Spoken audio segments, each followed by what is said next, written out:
just glad we have each other still. There's an overwhelming sense of gratitude in this Billings, Montana hospital room tonight. I'm glad all four of us walked off that mountain. On Saturday, Brady Lowry of Cedar City and three of his wrestling teammates from Northwest College were antler hunting near Cody, Wyoming, when two of them were suddenly attacked by a grizzly bear. Broke my arm. That was the first thing it got.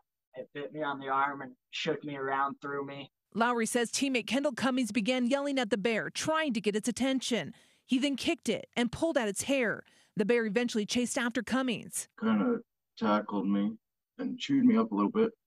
And then when it was done, it wandered off, and I started calling out for Brady to make sure he was all right. The bear circled back and attacked Cummings a second time. That's when it got my head and cheek. But eventually took off, leaving Lowry and Cummings badly injured. And we heard Kenny yell, and he came out of the trees where the bear was at, and he was just covered in blood. And he walked down to us. Gus ran up and helped him. And rescue crews eventually reached the young men. Lowry and Cummings were flown to St. Vincent's Healthcare in Montana, where they were treated for broken bones and lacerations.